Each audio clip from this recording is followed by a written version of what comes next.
Esto es Reivindicando Derechos, un programa de CIMAC Radio donde tu voz es poder y eje de acción. Desde humanismo y legalidad, un espacio seguro y libre de estereotipos, donde víctimas, expertos y autoridades fijan posicionamientos para garantizar el acceso a la justicia de mujeres e infancias en nuestro país. Bienvenidas, bienvenidos a un nuevo programa más de Reivindicando Derechos a través de CIMAC. Recuerden que nos pueden estar escuchando a través del streaming de CIMAC y también a través de las redes sociales. Yo soy Norma Bautista y me acompaña Mayra Carvente, hola a todos, hola a todas y pues bienvenidos al programa.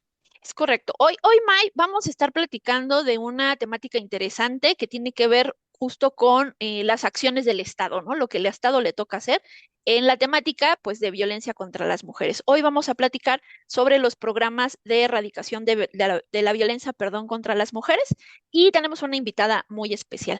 ¿Te parece si empezamos?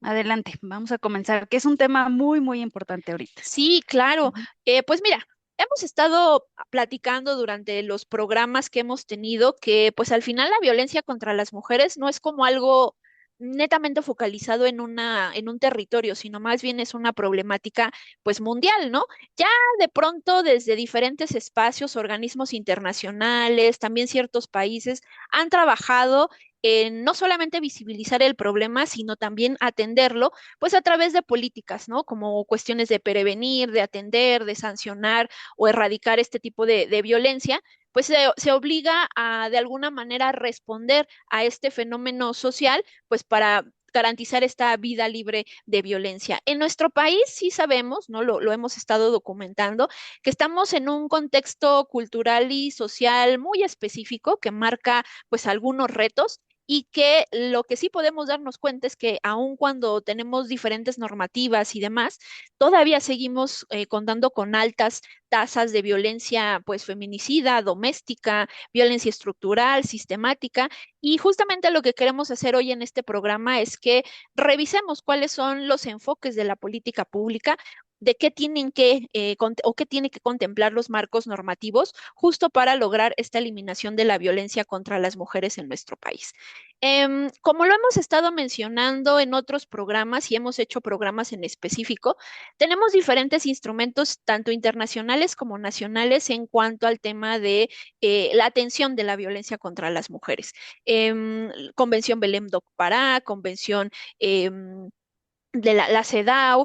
Aquí en nuestro país tenemos la Ley de Acceso a las Mujeres a una Vida Libre de Violencia. Estos son como que los instrumentos fundamentales, aunque no quisiera decir que son los únicos, porque cada temática tiene sus particularidades, pero sí entender que al menos estos instrumentos en un primer momento quisieron visibilizar que hay discriminación por tener la condición de mujer.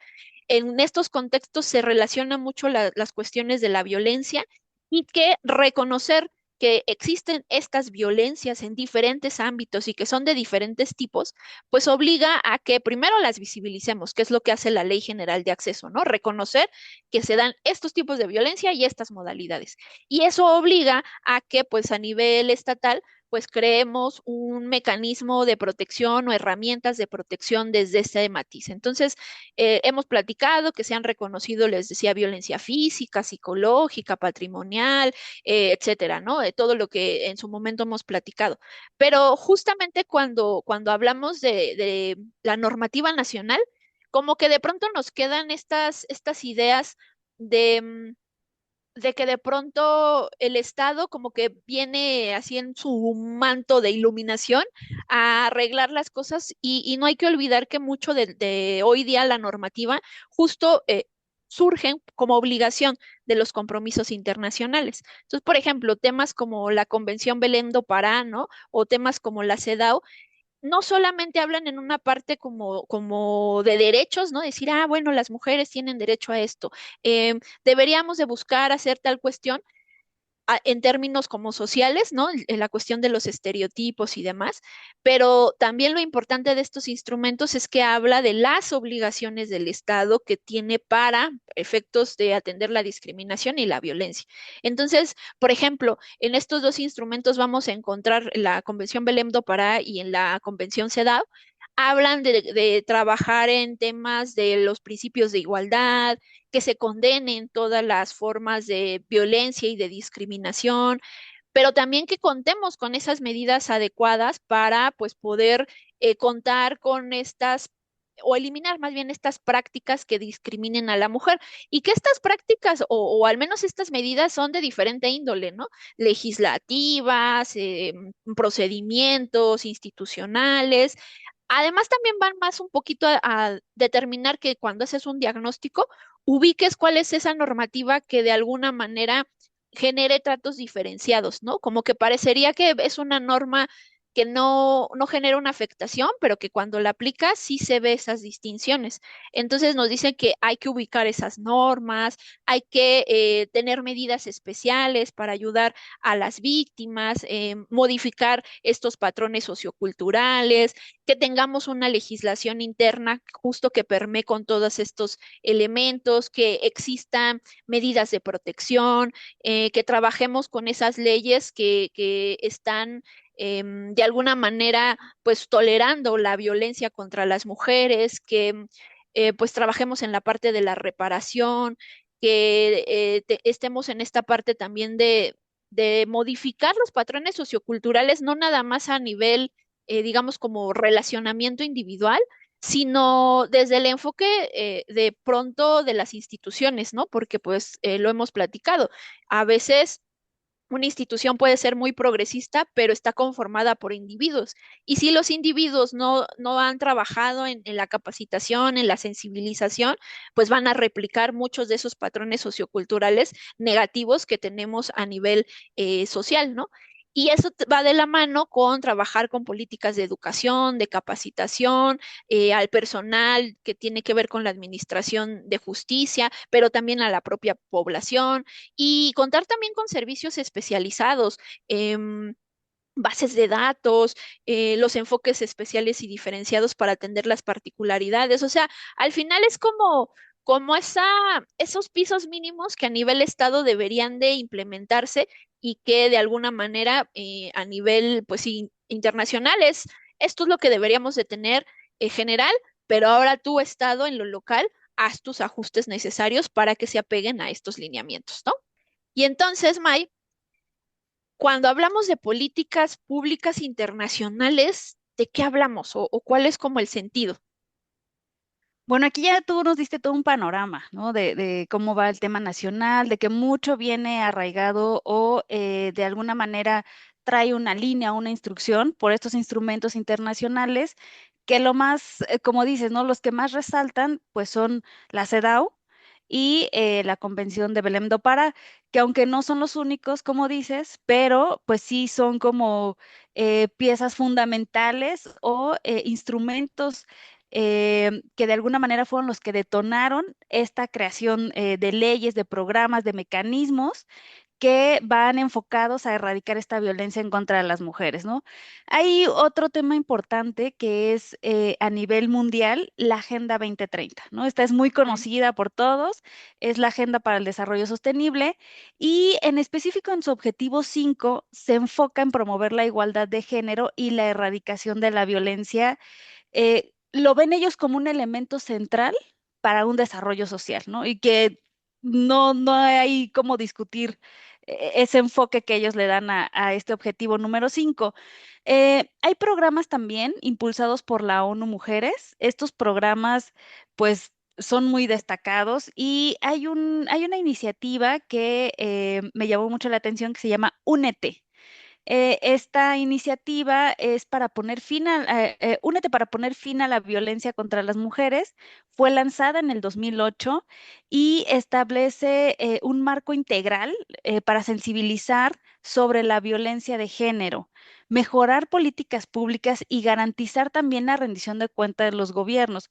La rendición de cuentas es parte también importante para que esta erradicación tenga frutos, ¿no? No es prevenir, es sancionar, pero también rendir las cuentas de cómo los gobiernos están realmente llevando a cabo sus programas, cómo están ocupando el presupuesto, quiénes son las personas que pueden estar dentro de estos programas, cómo los están desarrollando. Entonces, a mí me parece importante esta campaña y bueno, esta campaña también promueve acciones coordinadas a nivel global y local, como son los 16 días de activismo en contra de la violencia de género. Y que pues obviamente se trata mucho de sensibilizar, ¿no? Es increíble que hoy en el 2025 tengamos que seguir explicando del por qué es necesario visibilizar, pero bueno, estas campañas, esto es lo que tratan de transmitir, ¿no? Hay otro programa clave que es la iniciativa Spotlight. En América Latina, esta iniciativa ha trabajado para reducir el feminicidio mediante la creación de sistemas de alerta temprana, de capacitación a operadores de justicia y campañas para desafiar las normas patriarcales. Entonces, este programa a mí también me parece de los más importantes porque pues la capacitación a operadores de justicia no es sencilla, ¿no? Ujú. Entonces, trae ahí toda una estructura y pues la alerta temprana, sabemos todos los que estamos dentro de esto que es importante, es de lo más relevante dentro del tema de la violencia contra las mujeres, cuando tienes que detectar a tiempo, ¿no? Y entonces estos programas reflejan también el compromiso de la ONU Mujeres con este enfoque integral y multilateral que combina la acción política, pero también la social y comunitaria. Entonces, esto me parece de gran relevancia, estos programas, fuera de estos dos pilares que tú comentabas. Y Ujú. bueno, Andamos no sobre sé si los quieras que tiempos. vayamos a, Sí, justo eso te iba a decir, para poder regresar al contexto mexicano. justo, justo. Entonces vamos a hacer una pequeña pausa comercial. Estamos en Reivindicando Derechos. Volvemos. En CIMAC Radio queremos escucharte. Queremos escucharte. Queremos escucharte. Comunícate con nosotras al 5535 0847 61. 5535 0847 61. Y déjanos conocer tus opiniones sobre nuestra programación. CIMAC Radio, periodismo con perspectiva de género. Bueno, estamos de vuelta en el programa. Estábamos platicando todo este contexto jurídico, social respecto a la violencia en contra de las mujeres, todos estos instrumentos, mecanismos, programas que se han venido implementando para erradicarla. Y bueno, en México ya nos platicaste tú, Norma, de cómo está el marco legal, pero bueno, desde luego lo primordial se encuentra en la Constitución, ¿no? Nuestra Ujú. Constitución, la Carta Magna, ahí es donde tenemos, pero la Ley General de Acceso a las Mujeres a una vida libre de violencia es el parteaguas, ¿no? Aquí esta ley se promulga en el 2007 y pues ahí vienen muchas de las bases y que nos pueden servir para este tema. En el ámbito penal, también tenemos en el Código Penal Federal, en los códigos locales, cómo se tipifica el feminicidio como un delito grave. Aquí no nos da mucho tiempo de ahondar en el tema, pero pues es toda una historia y toda una carrera y todo un desafío el lograr que se tipificara el delito, ¿no? Entonces, México también está vinculado a estos instrumentos internacionales que ya hemos platicado, la Convención de Belém do Pará y de la CEDAW. Pero bueno, en México también existen sistemas de protección y de atención a víctimas. Estos sistemas de violencia, a víctimas de violencia en nuestro país están diseñados para garantizar seguridad, para tener un acceso a la justicia y para la reparación del daño. Entre estos mecanismos clave se encuentran las órdenes de protección, medidas urgentes y temporales que buscan salvaguardar la integridad física y emocional, porque también es un punto importante, de las mujeres en situación de riesgo. A veces pensamos que el solo protegerlas de un tema físico es suficiente, pero no, ellas pues traen un tema también emocional que es importante atenderlo y bueno, se ofrece por su parte, los centros de justicia para las mujeres ofrecen un modelo integral de atención, brindan servicios jurídicos, psicológicos, médicos y ¿por qué no decirlo así también, de empoderamiento económico en un solo espacio? No es algo integral bajo un enfoque de derechos humanos y de perspectiva de género. Cuando una mujer es violentada y llega a uno de estos centros, es necesario atender desde diferentes puntos para que pues ellas puedan ir teniendo otra vez esta confianza en ellas mismas, ¿no? A nivel estatal y municipal, también operan los refugios para las mujeres en situación de violencia que proporcionan alojamiento seguro y asistencia integral a las mujeres víctimas y a sus dependientes. Que de este tema ya tú nos platicarás más adelante porque hace poco estuvimos en una reunión en donde Ajá, escuchábamos ahí algunos temas sobre los refugios que nos quedamos preocupadas, ¿no? sí. Este sí fue un tema ahí relevante, pero bueno, ya tú nos platicarás más a detalle, pero de manera general les contamos pues que son estos programas, que son estos sistemas de protección que México brinda Ujú. a todas las mujeres, ¿no? Que han sido vulneradas en algún derecho o que tienen esta situación de violencia. Pero un punto importante aquí, más allá de de todos estos instrumentos, de todos estos sistemas, mecanismos, programas, pues también hay un punto medular que es la prevención y la sensibilización social, ¿no? Aquí la prevención y la sensibilización, pues son pilares fundamentales en la lucha contra la violencia, ¿no? El tratar de evitar que estas causas estructurales y culturales se sigan dando, se perpetúen, pues es de lo más relevante y es uno de los desafíos más grandes que tiene el Estado, pero también en conjunto con la sociedad. Esto me parece que es de lo más importante y estas estrategias que tiene el Estado, pues se deben de enfocar en la promoción de la igualdad de género, en la deconstrucción de estereotipos patriarcales y la educación sobre derechos humanos desde edades tempranas, ¿no? Tempranas sí hablamos desde pequeños, que es algo que por lo menos no sé tú, Norma, pero en mi época es algo que no se Ujú. tocaba, ¿no? No se platicaba como tal, ni siquiera estaba visibilizado. Y pues bueno, para ello vienen campañas de conciencia y educación hacia la sociedad. Hay unas también importantes que también campañas que se iniciaron en colaboración con la ONU, como Rompe el Silencio, como Únete, que ya les había comentado.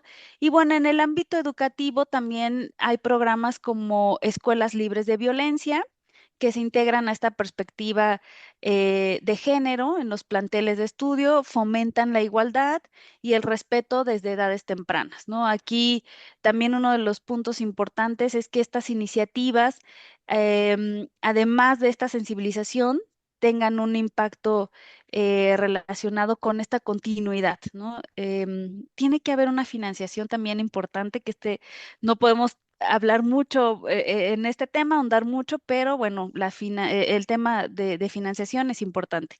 Y por último, en este aspecto, el tema de los medios de comunicación y las redes Ujú. sociales es de lo más trascendente en esta época. Es importante la responsabilidad con la que se deben de dirigir estos medios de comunicación porque desempeñan un papel crucial las redes sociales en esta prevención de la violencia en contra de las mujeres y pues tienen que ser responsables con la información que dan, pero también es importante estos movimientos globales que tienen, ¿no? Hubo uno de hashtag #MeToo que han también han tenido un buen impacto. También hay otra que se llama Ni Una Más, ¿no? Ujú. Entonces, estos, estas olas dentro de las redes de comunicación han sido buenas, pero también tienen que trabajarse de una manera muy responsable. Entonces, bueno, ahora sí te cedo la palabra para que nos platiques un poquito más sobre la atención y protección a las víctimas. Sí, tú bien lo has mencionado que uno de los elementos son los refugios, ¿no? Hay toda una reglamentación en relación a esta temática. Pensemos que es como que la herramienta de una víctima que se ha salido de ese entorno de violencia y pues no la podemos regresar, ¿no? Es como, bueno, ya le iniciamos su denuncia, muy bien, venga en 3 días, ¿no? Regrésese con su agresor. Entonces, el que el Estado cuente con refugios es de vital importancia y la nota que de pronto nos enteramos, ¿no? En esta reunión, en esta semana que acaba de pasar, pues sí, que de pronto pues no es algo prioritario para el Estado, que eso es lo preocupante, ¿no? Porque puede ser el discurso muy abierto de sí, combate a la violencia y demás, pero ¿de qué te sirve si no hay financiamiento, como bien lo mencionas, si no tenemos los insumos adecuados, si cierras centros de atención? De por sí, ¿no? No tenemos los refugios suficientes y ahora con una reducción pues es todavía más grave y en qué situación, porque una de las cuestiones que también tendríamos que valorar es el riesgo que de pronto tienen las víctimas, porque si hablamos del tema de feminicidio como la manifestación más grave de la violencia, eso quiere decir que antes hubo otros tipos de violencia. Entonces, entender que el refugio puede salvar vidas, sí puede cambiar la forma de entenderlo como política pública. Pero también hablamos de líneas de atención para mujeres en situación de violencia, hablamos de políticas de reparación integral, ¿no? Al final se ha cometido un hecho delictivo, ¿no? Pensemos en un acto como feminicidio, como lesiones y demás, se ha cometido una afectación y necesitamos reparar y reparar de muchas formas, porque también pensemos que las víctimas, aquellas que han quedado vivas, ¿no? Van a necesitar muchas atenciones y es necesario que el Estado les ayude. Y las víctimas indirectas de feminicidio, pues evidentemente el impacto del hecho victimizante va a ser mayor y sin lugar a dudas necesitamos atender todas esas problemáticas. Además, también tiene mucho que ver, y parte de esto de la atención a víctimas, algo que a veces desdibujamos desde la política pública, tiene que ver con las acciones de justicia. Porque sí tenemos instituciones especializadas, sí de pronto se habla de diferentes lineamientos que de pronto deberíamos de tener para brindar la atención, pero también si no tenemos la suficiente capacitación y sensibilización, no vamos a poder tener, no vamos a ver reflejado un impacto directo en los temas de la investigación de un hecho delictivo derivado de una violencia de género, porque lo hemos estado platicando a lo largo de todo este programa en las diferentes temporadas. Sí hay obstáculos muy evidentes en cuanto a la investigación y en la sanción de delitos de violencia de género. Y el acceso a la justicia sí es algo importante porque manda los mensajes a la sociedad. Este tipo de violencias no están permitidas, por eso las investigamos con toda su dimensión y sancionamos. Pero si ni siquiera investigas bien y no llegas a reparaciones, entonces mandas el mensaje a la sociedad de que no importa y está bien. Entonces, sí tenemos hoy día no solamente la política pública que sale de los mismos instrumentos, tanto nacionales, y que eso obliga a que internacionales, perdón, y que eso obliga a que lo nacional se adapte, pero también tenemos casos pues ya pronunciamientos desde el ámbito internacional para decir, pues las cosas que no estamos haciendo bien. Y ahí también se van fijando obligaciones que tenemos como Estado. Entonces, hablar de política pública o hablar de estos programas de atención y de erradicación a la violencia no nada más es un mero discurso ahí retórico para que nos veamos bien en las fotos, sino esto tiene que ser un compromiso real para entender que podemos estar salvando vidas, no solamente de la mujer que está siendo afectada, sino de todo su entorno que de pronto permea, ¿no? Pero andamos sobre los tiempos. ¿Te parece si vamos a una pausa para darle pues la bienvenida a nuestra invitada? Muy bien, adelante, vamos. Muy bien, pues regresamos. Estamos en Reivindicando Derechos a través de CIMAC. Volvemos. En CIMAC Radio queremos escucharte. Queremos escucharte. Queremos escucharte. Comunícate con nosotras al 5535 0847 61. 5535 0847 61. Y déjanos conocer tus opiniones sobre nuestra programación. CIMAC Radio, periodismo con perspectiva de género. Regresamos de esta pequeña pausa, estamos en Reivindicando Derechos y hoy nos acompaña pues alguien muy especial. Queremos presentar a la licenciada, bueno, ya doctorante, Tania Margarita Mercado Baza. Ella es licenciada en Derecho, egresada de la Barra Nacional de Abogados, tiene una maestría en Criminalísticas y Ciencias Penales por la misma institución. Ha tenido diversos cursos en violencia de género a raíz de participar en un proyecto de un centro de justicia para mujeres en Tlalpan y pues hoy día es doctorante de Derechos Humanos y pues también tiene este postdoctorado multidisciplinario. Tania, bienvenida a nuestro programa. Muchísimas gracias por estar acá. Bienvenida, Tania. Muchas gracias por la invitación. Es un honor estar aquí con ustedes. Y ahora hablemos un poco sobre violencia de mujeres. Este concepto se ha desarrollado en varias perspectivas jurídicas y sociales y derechos humanos principalmente. Tenemos aquí que reconocer una problemática muy estructural de desigualdad de género y así también podemos ubicarlo como un problema global que afecta a derechos humanos y dignidad de personas en lo general. Ujú. Y Tania, de pronto en esta cuestión de las violencias, ¿cuáles son los tipos que tú identificarías más constantes en nuestro país? Pues en ese tenor de violencias, los más reconocidos son la psicológica, la física, la patrimonial, la económica, la sexual y también hay modalidades de violencia que se presentan en el ámbito familiar, laboral y docente, en comunidades institucionales, política, digital y mediática. Tania, aquí ya platicamos un poquito a lo largo del programa con Norma de todos estos instrumentos internacionales, de todos estos programas nacionales que tenemos también y que pareciera que todo va encaminado a que esta violencia contra la mujer pueda o logre en algún momento ser erradicada, a lo mejor no en su totalidad, pero sí tendría que ser como a un corto, mediano plazo, ¿no? Pero no vemos como resultados muy tangibles. ¿Y tú cuáles crees que son estos principales desafíos para implementar programas eficaces de prevención de la violencia de género, tanto a nivel global y en México? Bueno, primero establecen compromisos vinculantes. Estos nos garantizan una igualdad de género para la protección integral de derechos de las mujeres. Tenemos también organismos internacionales como es la CEDAW y también el Acuerdo de Belém do Pará. Son reconocimientos a nivel estatal también que nos dan esa garantía. Ujú.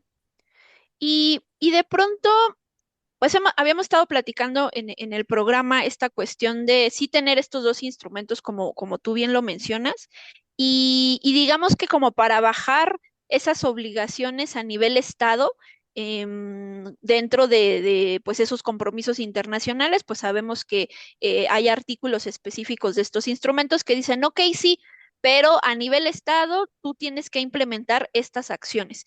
Y dentro de esas acciones se crea esta Ley General de Acceso a las Mujeres a una Vida Libre de Violencia, reconocida como no solamente el primer instrumento en donde a nivel ya estatal reconocemos la problemática y obligamos de alguna forma al Estado a reaccionar, pero tal cual, ¿cuál tú crees que sea el impacto de tener esta ley en un país en donde pues nos han señalado que tenemos violencia de género de forma estructural y sistemática? Pues aquí se trata de sensibilizar en todos los aspectos esta violencia de género para también poder mejorar las políticas públicas y al final hacer una buena rendición de cuentas de los gobiernos. Con esta ley tenemos la incorporación de medidas de protección urgentes, donde también las víctimas se tienen programas de apoyo, órdenes de protección, como ya les he mencionado, a través de estos centros de justicia de mujeres. y así ellas se acercan a un empoderamiento para poder salir de su etapa violentada. Ujú. Ok, Tania. Aquí, ¿tú crees que ha habido avances? Si es en caso de que tu respuesta sea positiva, ¿cuáles crees que sean estos avances derivados de los programas internacionales como los impulsados por la ONU Mujeres? En realidad vemos que vamos avanzando, pero paulatinamente. Nosotros aquí, por ejemplo, tenemos programas o medidas como, por ejemplo, vagones especiales para mujeres, para prevenir, que son acciones positivas que lleva a cabo el Estado, porque ya es tanta la generación de violencia que pues se ve imposibilitada a erradicar de un momento a otro. Entonces hay que ir pausándole momentáneamente y ayudando a las víctimas sin revictimizarlas todavía más. Revictimizarlas, ajá, es correcto. Sí, porque también lo que hemos visto de pronto es que, y se ha platicado mucho estas temáticas del tema que generas tú la política pública, ¿no? Con la reserva de que ya sabemos que la política pública tiene que partir de un diagnóstico y eso nos pueda servir para la implementación y después de eso hacer un monitoreo y una evaluación, etcétera, ¿no? Pero fíjate, de pronto lo hemos platicado acá y no sé si tú también lo has compartido en el desempeño de tus funciones, que una parte sí es la acción del Estado, por supuesto, pero otra más los factores, pues, tanto culturales y sociales que siguen perpetuando esta violencia contra las mujeres. Ahí, ¿cuál sería tu noción o tu visión en relación a estos factores sociales y culturales? Bueno, aquí también estos factores son individuales, también son familiares y factores comunitarios. Individuales, pues tenemos temperamentos, ¿no? Los genes biológicos, las complicaciones de nacimiento que tenga cada uno.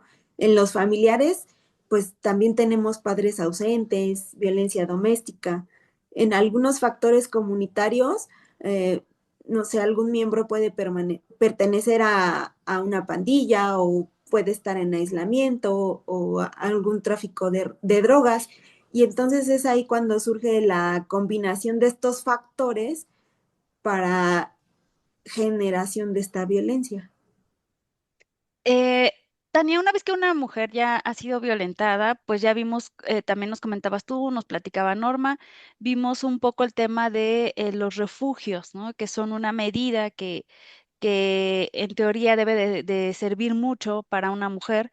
Y también estos centros de atención para víctimas de violencia. ¿Tú cómo evalúas desde tu perspectiva cuál es el funcionamiento de estos lugares?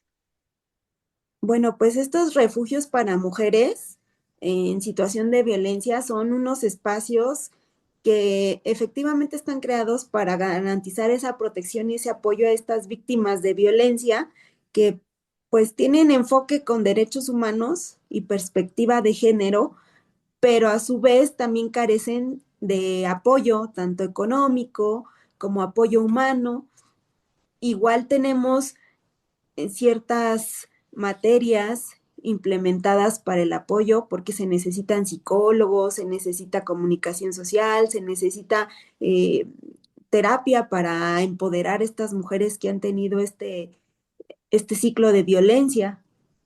Entonces, todo esto les permite reconstruir sus vidas y los refugios, obviamente, pues están gestionados por organizaciones a veces de sociedades civiles que pues forman parte de esta red que coordinan muchos esfuerzos para mejorar la eficiencia y hoy en día enfrentan muchos retos significativos porque, como les repito, no hay recursos y, al no haber recursos también tenemos el factor de que se saturan por la necesidad de dar una mayor cobertura a este grupo especial, ¿no? Tenemos también estos centros que se van creando y no son muy conocidos en regiones, por ejemplo, indígenas o rurales. Es ahí donde también tenemos una insuficiencia de recursos y también bastante saturación.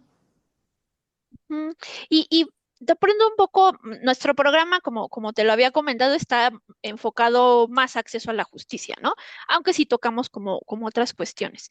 Y lo que sí hemos podido de alguna manera documentar y aprovechando tu experiencia en centros de justicia, que a veces no necesariamente este acceso en toda su dimensión es cubierto a cabalidad para las víctimas. Esto también tiene que ver mucho con la cuestión pues de la falta de confianza, ¿no? Que a veces nos vemos en encuestas o comentamos con víctimas cuando tenemos este trato directo y lo común de pronto es decir, pues ¿para qué voy y denuncio si no me van a hacer caso, ¿no?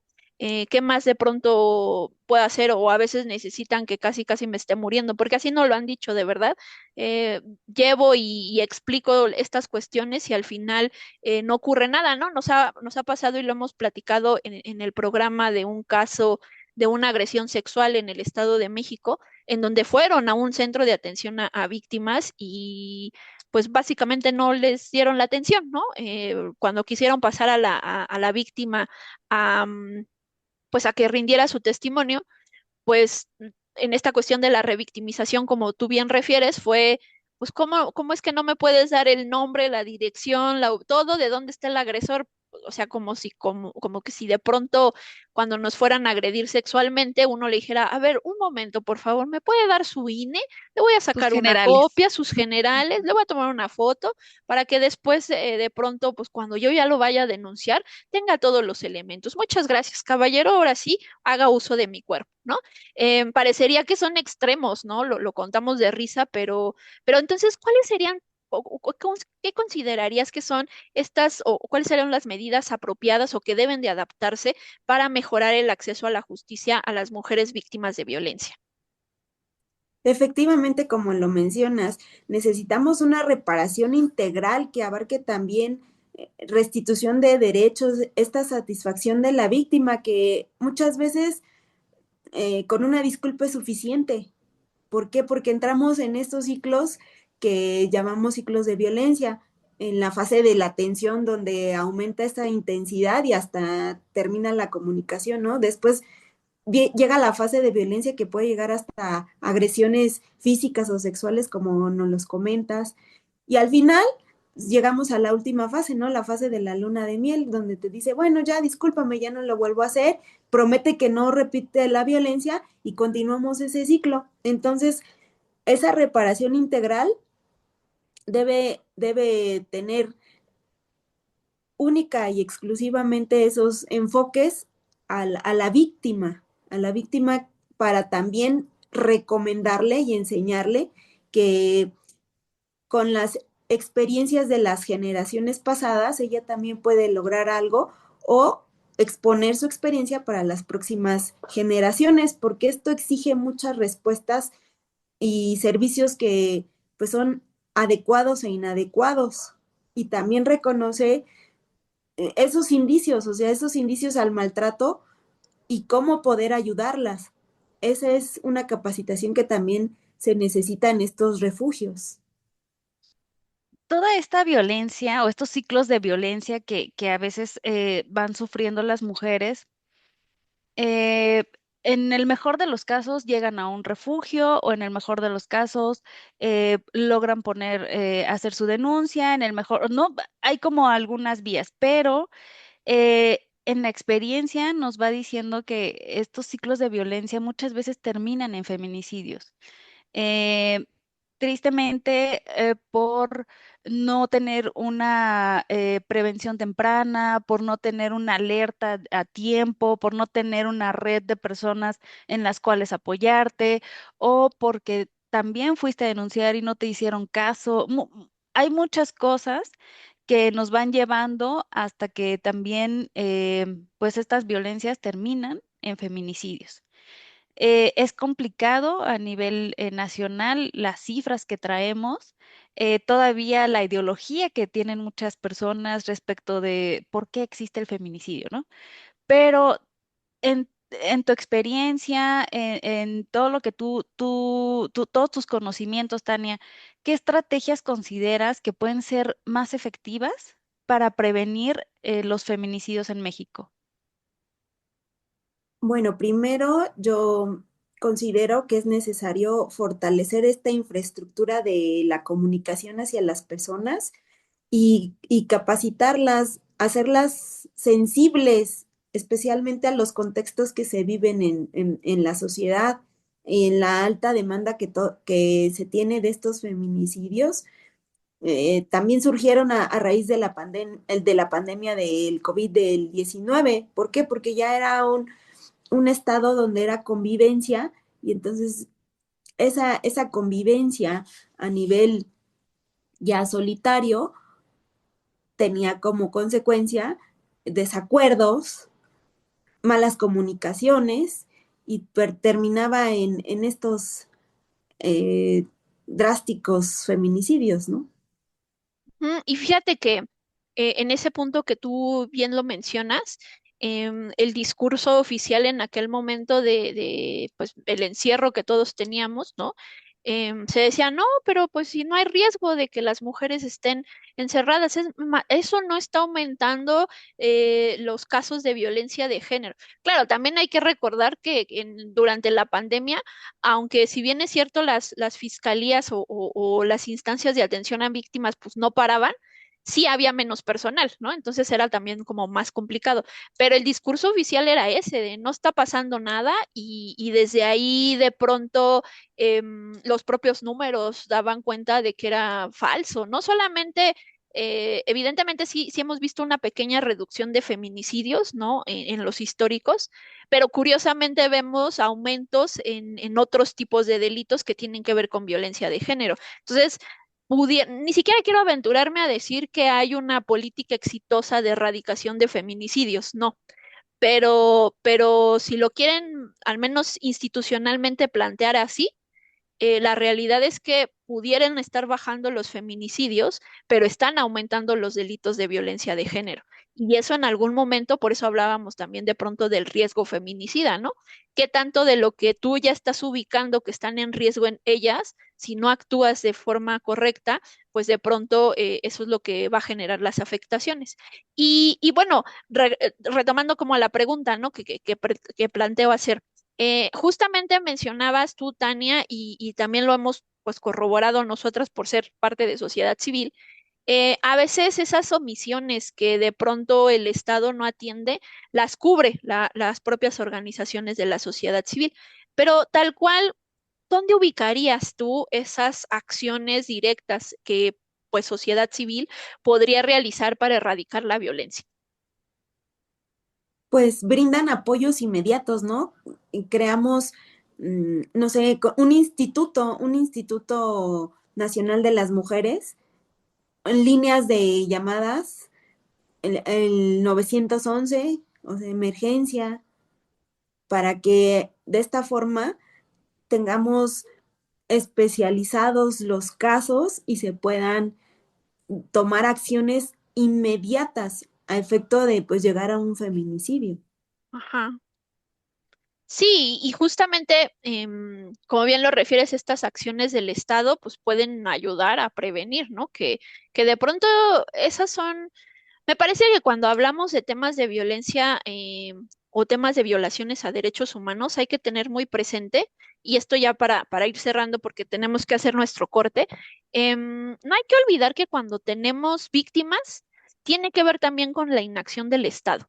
Si tenemos, no sé, por ponerles un ejemplo, ¿no? Si tenemos una calle en donde no le hemos invertido, ¿no? En infraestructura, no tenemos iluminación, no está pavimentado, eso pues aumentas más las oportunidades para la comisión del hecho delictivo y entonces pues sí, es más probable que cuando pasemos por ahí nos asalten, ¿no?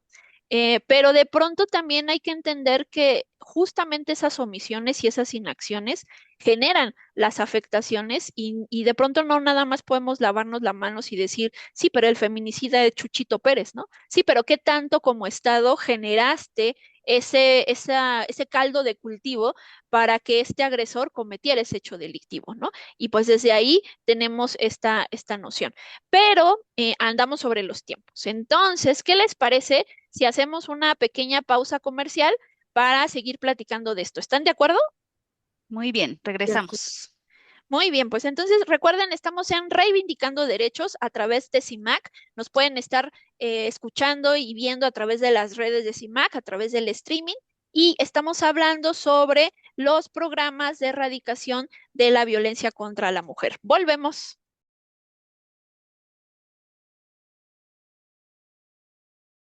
Bueno, estamos de regreso en este programa que realmente ha sido muy, muy importante porque hablamos de un tema de la violencia en contra de las mujeres, todos estos programas y estas medidas que tenemos también de apoyo para estas circunstancias.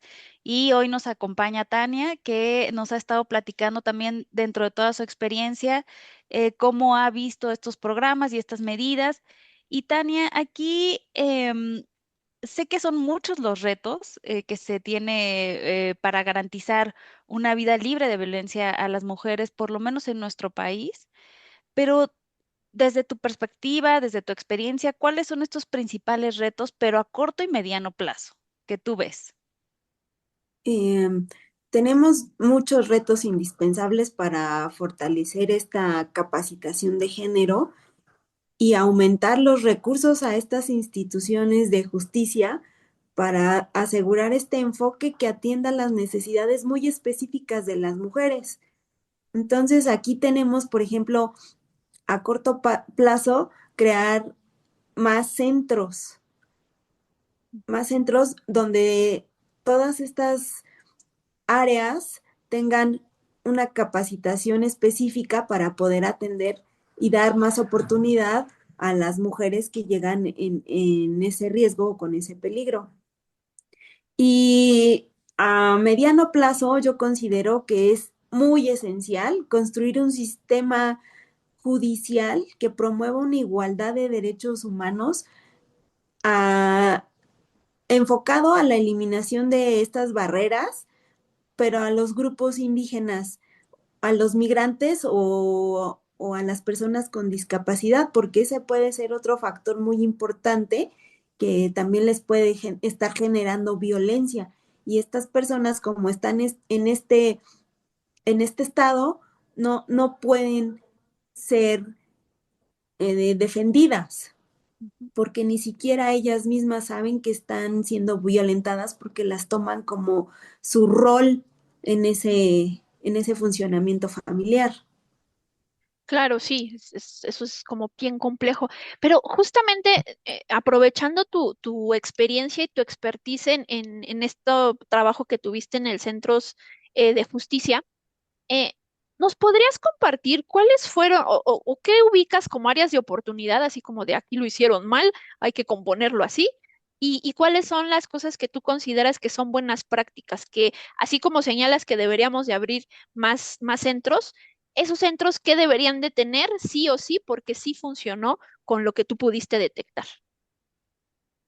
Bueno, dentro de las áreas de oportunidad, estaban muy bien seccionadas las materias. Tenían médicos, tenían psicólogos y tenían un espacio justamente para tener insumos, su cocina bien organizada y espacios, ambientes minimalistas. Eso es lo que funciona en estas áreas de oportunidad. ¿Por qué? Porque ya no das espacio a crear tu mismo reflejo, quizá en una desorganización que traes derivada Mm, de tu modo de vivir, ¿no? ujú.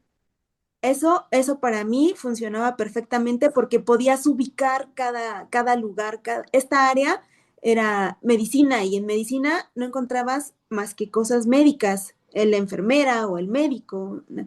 Y ya sabías en qué lugar y había letreros que te indicaban. Incluso hay salones en la parte de abajo donde es el área de espera que te ponen periódicos murales encaminados a prevenir esa violencia o te ponen de acuerdo a las efemérides de la semana que vayan pasando, y ese periódico mural, yo pienso que es buena práctica, pero hay que encaminarlo a temas más eh, como culturales, para que no cuando lleguen, luego lo primero que vean es, "Ah, me están violentando y llego a la violencia", entonces ver, no sé, poemas, ver dibujadas mariposas, ver dibujados otro tipo de elementos que te ayuden a distraer del ciclo que vienes pasando o ese momento que tienes. Eso para mí sería un buen funcionamiento. Esa sería una buena práctica. Y eso fue lo que yo me percaté. Incluso almacenaban, porque tenían eh, comida, cobijas, insumos para las mujeres, porque incluso llegaban a quedarse ahí, porque no, como tal, un refugio, Ujú. porque se salían sin llevar absolutamente nada, a veces incluso descalzas. Sí, sabes, te cuento, ahí nosotras hubo un tiempo, creo que, la verdad es que no me acuerdo el año, pero trabajamos con la Secretaría de Seguridad Ciudadana, desde Humanismo y Legalidad, que es la organización civil en la que trabajamos nosotras. Y, y una de las cosas, hicieron como una unidad específica de atención, ¿no? A víctimas. Y justo lo que decían es que ellos hacían esta recolecta de ropa por esto que tú mencionas, de pues sí se salieron, pero no tienen nada, ¿no? Y esta era más como una función ciudadana, porque en realidad no estaba en ningún reglamento ni demás, y los policías ayudaban en esta cuestión de pues, la llamada al 911, y que son los primeros que atienden la emergencia. Entonces decían, pues al final las llevábamos en la patrulla, les dábamos como estos enseres básicos que a veces no se tiene, las llevábamos. Lo que sí me gustaba mucho de ellos es que decían que las acompañaban a poner las denuncias, pero ellos ya iban vestidos de civiles.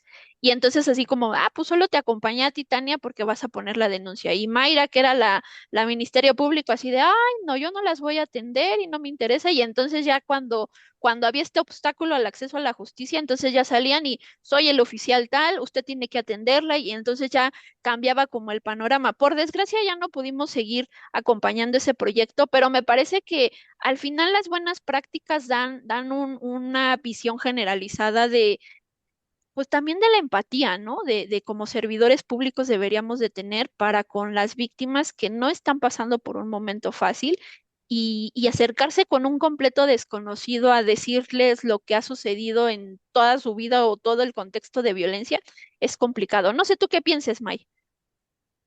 Pues yo en este aspecto sí me gustaría decir que no puedo generalizar que haya solo malas prácticas. Como dicen, hay buenas prácticas también. Me ha tocado afortunadamente también conocer a servidores públicos y servidoras públicas que son muy entregadas en su trabajo y que brindan esta red de apoyo que necesita una mujer violentada, que a veces están cortos porque los recursos con los que cuentan no son suficientes y la preocupación ellos se las llevan a sus casas. O sea, me ha tocado ver servidores públicos que ellos compran cobijas, que ellos hacen para que cuando llegue una mujer se sienta pues en un lugar seguro. Tristemente, el lugar menos seguro de una mujer, lo dice el INEGI, las estadísticas, es su casa, ¿no? Qué triste que tengan que ir a otro lugar en donde puedan sentirse seguras.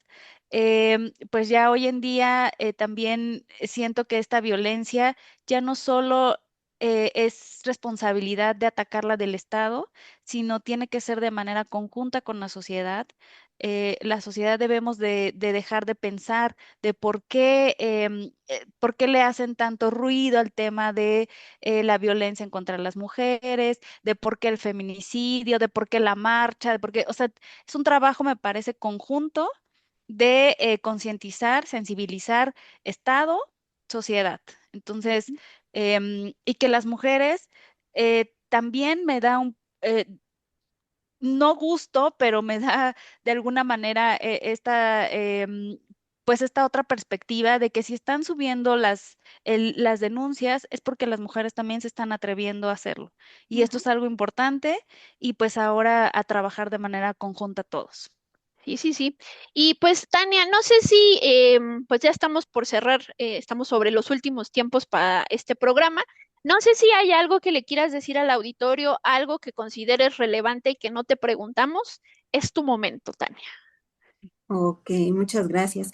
Bueno, en general, me parece que abordamos la mayoría de los temas y como decía Mike, el enfrentarse a las víctimas a entrevistas invasivas, descalificadas, con impunidad y totalmente vacías de ética por parte de las autoridades, eh, pues también da mal aspecto a esta falta de sensibilidad hacia estas personas, derivadas pues de las actitudes que conlleva cada servidor público, ¿no? Llamemos ministerios públicos, el mismo policía o inclusive los jueces, ¿no? Que decía, hay otra vez otra, hay otra vez otra, pues sí va a haber una, otra y miles, porque es un centro que pues está destinado a, pero si lo vemos con otro enfoque, un enfoque diferente de empatizar con la víctima, pues ya entonces diremos, ahora en qué podremos ayudarla, cómo podemos sacarla de ese círculo y que no se repita, que no lleguemos a ese círculo de la violencia en sus 3 fases, que lo perdone y a la semana vuelva a tener ahí esa necesidad de refugiarse eh, y alzando las estadísticas. Sería todo. Muchísimas gracias, Tania. Muchas gracias por tus aportaciones. Pues no nos resta más que pues despedirnos. Esperamos que este programa les haya sido de utilidad. Recuerden que nos pueden estar escribiendo, pues si tienen alguna duda sobre este programa o quieren que toquemos algún tema a través de las redes sociales de CIMAC o a través de, pues también escucharnos a través del streaming. Pues ahí estaremos. Mayra, lo último para cerrar. Agradecerte, Tania, que nos hayas compartido tus experiencias y pues que mujeres se animen a denunciar en caso de sufrir algún tipo de violencia. Pues Tania, muchísimas gracias por acompañarnos y pues te dejamos la puerta abierta de tu programa por si pues te interesa volver a platicar de algún otro tema, pues sin lugar a dudas estaremos muy contentas de tenerte acá. Muchas gracias, un placer. Felicidades por su programa.